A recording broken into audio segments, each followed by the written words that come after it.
So welcome guys, I'm back again with another video. But this time, divert muna tayo sa topic na hindi technical. Hindi muna tayo magpo-focus sa charts or sa pag-analyze ng markets, but more on the mental or psychological aspect ng trading or investing sa stock market. So reading the title of this video, probably may idea na kayo kung tungkol saan ang video na to. So how to handle and recover from losses. And as you can see from this thumbnail, so that's from 1 million to 869,930.67.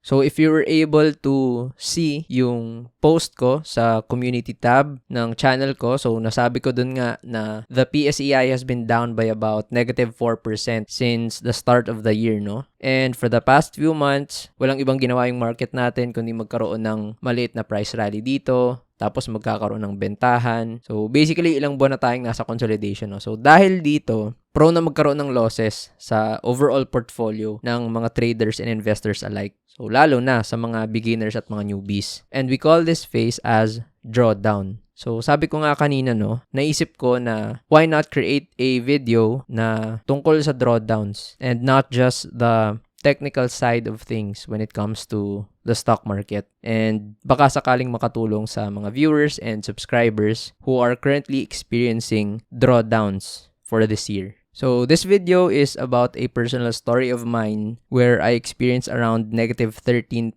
portfolio loss in a span of 3 trading weeks, and how I handled the situation and how I bounced back from it. So syempre, meron muna tayong backstory, no, before we talk about the topics at hand for this video. So nearly 4 years ago, so around November 8, 2021 yan, no? So that's 4Q of 2021 or fourth quarter. Kung matagal na kayong nagtitrade or matagal na kayong nag-i-invest, you've probably heard of the Investa Trading Cup or the Investagrams Trading Cup, no? So it's one of the biggest stock market trading competition in the Philippines. So libo-libo yung mga sumasali sa trading cup na to. So nababasa nyo naman, no? So Investa Trading Cup will start this November 8, 2021, where you will be given the opportunity to test out your trading skills against the best traders in the country while having a chance to win over 800,000 in pot price. So I joined this competition nung year na to, no? And the gist of the competition is thousands of traders, no, are gonna start with a 1 million virtual port, and you're just going to trade yung portfolio na yon, and kung sino yung top 10 na may pinakamataas na portfolio, yun yung i-consider na top winners or top placers sa competition. So, dito pumapasok yung story ko na I was down -13% in the first 3 weeks. So, ito yung equity curve ko, no, nung competition after 3 trading weeks, no. So, nag-start yung competition November 8, 2021. So, the portfolio is 1 million. Tapos, December 1, 2021, so that's in 3 trading weeks, no, or around a month, yung portfolio became 869,930.67. So that means around 131,000 in losses, no. So down by -13%.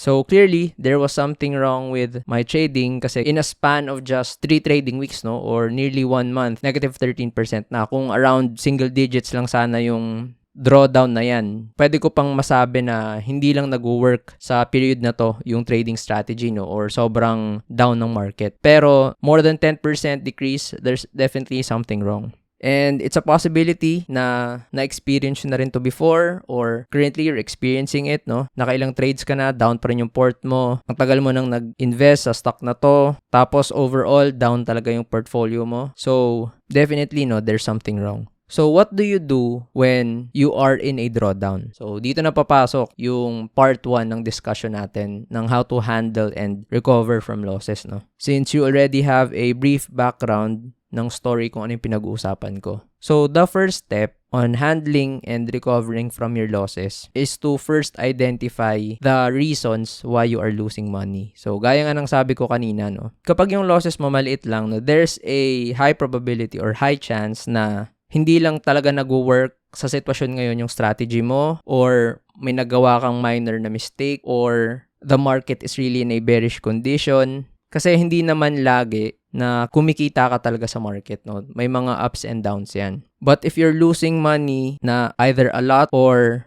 losing fast, no, in a span of a few weeks lang, grabe na yung losses mo, then definitely there's something wrong. And yung first step doon is you need to identify kung ano yun. So, for me, when I did that assessment and evaluation sa trading portfolio ko nung time na yon, yung na-notice ko na nakapag-greatly affect talaga nun sa portfolio ko are these 3 things. So, that's comparing, forcing trades, and poor risk management. So, una, with regards to comparing. So, as I mentioned, competition kasi yun, no? And there were thousands of traders na kasali sa competition na yun. Some of those traders I knew, some of those traders magagaling na sikat na talaga. Some of those traders, mga followers ko. Some of those traders, yung fina-follow ko din. And during that time kasi, yung ranking was refreshing every 5 to 10 minutes. So, during market open, nakikita ko nagbabago yung mga rankings, no? So, nakikita ko na yung rank ko tumataas, yung rank ko bumababa. Tapos nakikita ko na rin yung mga ranks ng mga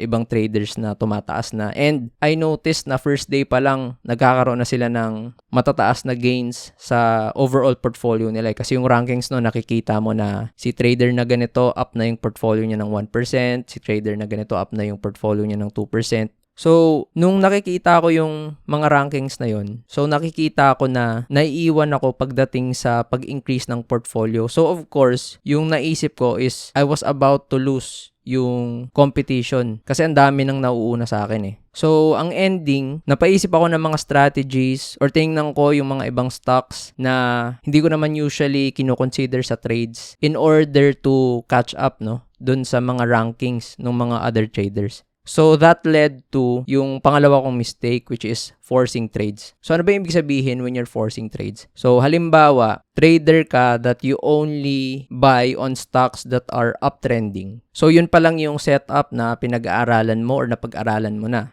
So, when you see a stock tapos pababa siya and then for whatever reason, napabili ka sa stock na yon kasi na-hype na fina-follow mo na guru, na-hype ng fina-follow mo na analyst, na-hype ng kung sinong anonymous or random person sa social media, nabili mo yung stock na yon. Basically, na-force ka sa trade na yon kasi hindi naman talaga yon yung linya mo. Hindi yun yung trading setup na ginagawa mo kasi focus ka nga lang dapat sa uptrends. Kung investor ka and you've told yourself na ang bibilhin mo lang is mga companies na profitable, 'di ba? Mga blue chips, mga first liners, second liners. So, pag napabili ka ng isang stock na third liner or fourth liner na negative yung income kasi nabili mo lang dahil sa speculation or nabili mo dahil sa nakita mo na na-recommend ng isang tao sa social media, then you're forcing your trades or you're forcing your investments. So, ayun yung nangyari sa akin. Dahil sa gusto kong humabol dun sa mga rankings ng mga ibang traders na nag-i-increase na yung portfolio nila. So, pinipilit ko yung mga trades na hindi ko naman dapat talaga tinitrade yung stock na to na ganito yung galaw. Pero since kailangan ko ang humabol dun sa rankings ng ibang traders, tinitrade ko yung stock na yun. Tapos ang ending,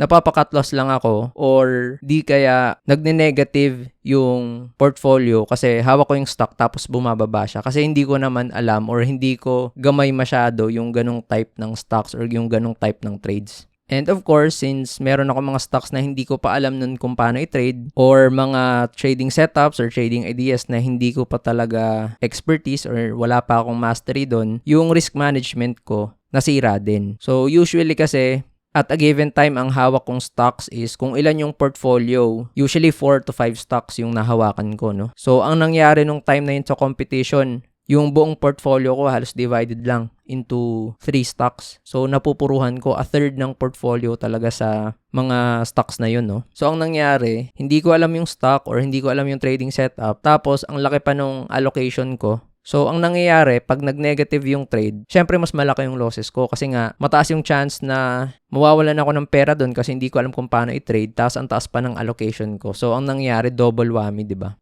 So, ayun yung mga na-identify kong reasons kung bakit napadown yung portfolio ko ng negative 13%.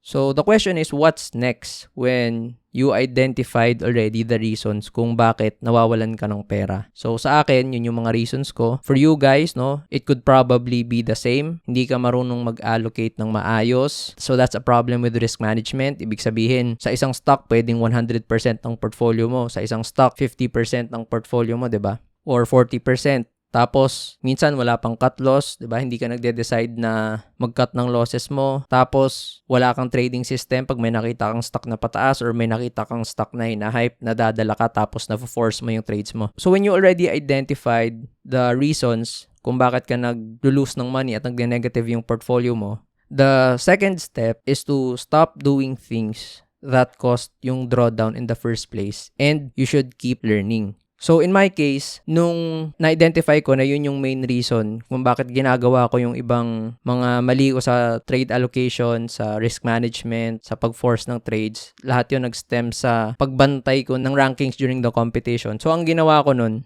nag-decide ako na during the market open, hindi ko titingnan yung rankings, no? Para hindi ako distracted sa rankings na hindi ako manggigil na mag-trade kasi nahuhuli na ako or nauunahan na ako. Pero hindi ko sinabi na hindi na ako tumitingin nun sa rankings because it's important kasi nga competition yun. So, chine-check ko yung mga nagiging galaw ng portfolio ng ibang traders relative sa akin so I can make necessary adjustments. Pero tinanggal ko na yung aspect na during market open na imbis nagpo-focus ako sa pag-monitor ng trades, pag-strategize at pag-plan ng maayos, nagagamit ko yung time na yun dun sa mas importanteng bagay na yun. Yung sunod kong ginawa is to stick to my trading system and to trust myself na kaya kong sundin yung trading system na yun dahil naniniwala ako na effective siya. So, when the competition started kasi, I wouldn't consider myself naman as a beginner in trading because I've been trading already for several years before the competition. So, I was already profitable during those times and kahit papano, no, may confidence na ako dun sa system ko na it was already working. Kaso nga lang, because of that competition, because of my focus sa rankings, ang ending, nag-deviate ako dun sa trading system ko tapos pinilit kong i-trade yung mga ibang stocks at mga ibang setups na hindi ko alam. So, possibly in your case, if you already have a trading system or you're currently learning a trading system, it's much better na magsistick ka muna sa trading system na yon until you master, until you gain expertise dun sa trading system na yon before you decide to trade different types of setups or trade different types of stocks. Kasi mas lalo ka lang mahirapan kung sabay-sabay mong iti-trade yung different types of setups and kung sabay-sabay mong iti-trade yung different types of stocks. Kasi hindi ka makaka-create ng mastery sa isang part lang ng trading or ng trading setup mo eh. And same goes with people who are in the stock market for investing. So, kung sa mga nabasa mong books, sa mga napanood mong YouTube, sa mga magagaling na mga investors, kung ano yung mga natutunan mo sa kanila, stick to that strategy or that system first before you decide to learn about other types of investing principles, use different types of formulas. So, wag mong iisipin na kailangan itry mo lahat ng trading systems or kailangan itry mo lahat ng investing systems in order for you to be profitable. You just need to master one type of trading system or one type of investing system. And when you master yung trading setup na yon, yung trading system na yon, yung investing system na yon, then that's the time na you learn about other systems in order for your current system to become better. So, another thing that I've realized is to use talaga proper risk management. So, gaya nga ng sabi ko, ang nangyayari is sa portfolio, yung mga pinapasok kong stocks is a third halos talaga yung nilalagay ko. So, from a 1M port, that's more than 300,000, diba, per stock. Tapos, pag nagkamali ka, so, mapapalaki talaga yung cut mo. And along with proper risk management, syempre, trade allocation na yun, diba? So, this means whenever you trade, dapat may proper allocation ka sa mga stocks mo. If you see that a particular stock has a lower chance of continuing, depende sa pag-analyze mo ng charts, then definitely dapat mas mababa yung allocation mo dun. So, hindi ka dapat magtaas ng allocation sa isang stock kapag wala ka talagang conviction at hindi ka sigurado. Because if you put a lot of allocation or naglagay ka ng maraming pera sa isang stock tapos hindi mo alam yung trading setup na yun and hindi mo alam yung galaw, syempre sobrang taas ng chance na mawalan ka ng pera or mag-negative talaga yung portfolio mo, diba? And the same goes kahit sa mga nag-i-invest. So, risk management involves properly allocating sa mga stocks, di ba? Andyan pumapasok yung mga concepts regarding diversification, right? When you're doing investing for dividend income purposes, hindi pwedeng yung allocation mo is nasa isa or dalawang industries lang or sectors kasi kung parehas kang heavily invested sa telecommunications tapos pag may nangyari sa telecommunication sector, may chance na magdi-decrease lahat ng holdings mo and pwedeng mag-decrease yung dividends, diba? So that's why you have an investment in telecommunications, you have an investment in real estate so that when dividend income decreases or price decreases sa isang sector, at least hindi affected yung ibang allocation mo,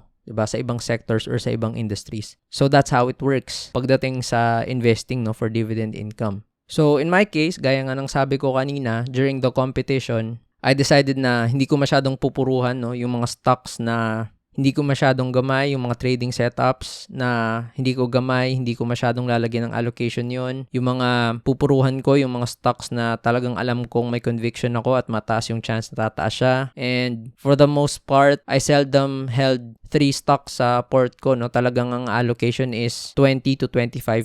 So that means 4 to 5 stocks yung pwede kong mahawakan at a time. So ang ending, hindi ako masyadong at risk kahit magkaroon ng cut loss. Kasi maganda yung allocations ko sa mga stock. Kahit bumaba yung stock, hindi sobrang laki nung negative effect niya sa portfolio ko. So what happened next, no, after I identified yung mga reasons for losing money and having a negative portfolio and doing something about those things, about comparing rankings, about forcing trades, about risk management. So the competition started November 8 and by December 1 down ako ng 13%.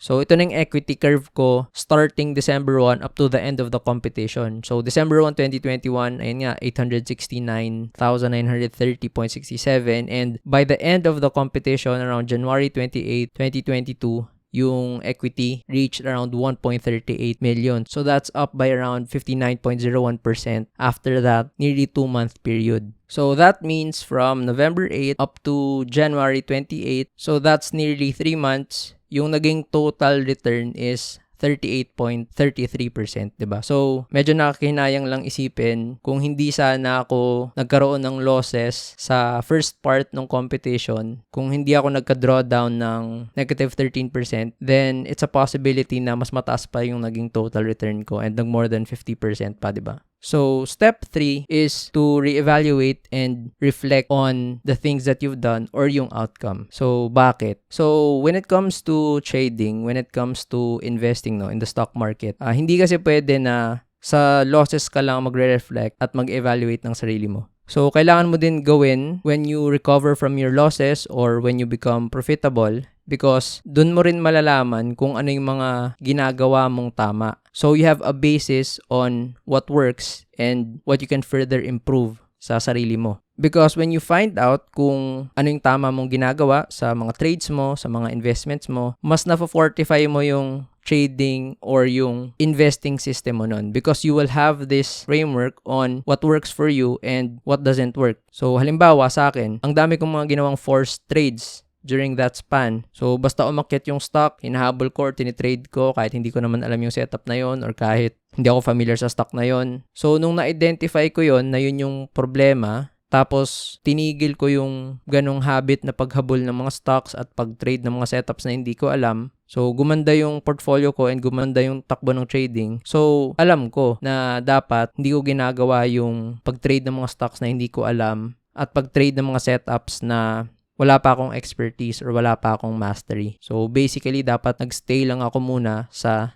lane ko. So, pagdating dun sa risk management aspect, diba, ang taas nung nilalagay ko na allocation sa mga stocks. So, ang ginawa ko, binawasan ko yung allocation ko sa mga stocks na tinitrade ko and nag-work. So, nag-recover yung losses. Tapos, napa-increase ko yung portfolio ko dahil sa ginawa kong yun. So, ibig sabihin, importante na sa trading system ko na laging tama yung allocation ko and hindi ako mag-over-allocate every time nagtitrade ako. So, it further reinforced yung idea na risk management and trade allocation is very important. And lastly, it's very helpful to think of yung alternate situations kung saan isipin mo kung ano yung mangyayari sa portfolio mo or sa trading journey mo kung gagawin mo pa rin yung mga ginagawa mong mga mali pagdating sa trading or investing. So halimbawa, dahil sa pinaggagawa ko nung first part ng competition, naging down ako ng negative 13% in a span of 3 weeks. So, ibig sabihin nun, kung patuloy ko lang na ginawa yun, so instead of making more than 50% return in a span of less than 2 months, pwede nga ang nangyari is nagipang negative 26% yung losses ko or possibly even negative 30%. So, because of all those things, doing step 1, step 2, and step 3, I was able to win and be a part of the top 10 nung competition na yon. So, I came out as the 9th placer dun sa competition. So, ayun nga, kanina I was able to return 38.33% in less than 3 months. So, because of analyzing, identifying, and improving my trading system during that period, I was able to handle the losses and recover from it. And because of being a top 9 sa competition na yun, I was given the opportunity na may mag-offer sa akin na maging isang fund manager sa isang investment firm. So because of that role, I was able to know great traders who handle 8 to 9 digit portfolios. And I got to learn a lot from their systems, from their strategies. So some of them became my direct mentors, some of them became my indirect mentors. So, all of those benefits within and outside trading, it happened because I realized yung mga maling nagawa ko sa competition and I decided to make something out of it in order to improve myself and my trading system. So, if you've made it this far sa video na to, I hope you learned a lot of things na pwede mong ma-apply sa sarili mo to improve your stock trading or stock investing journey. So, kung bago ka pa lang sa channel na to,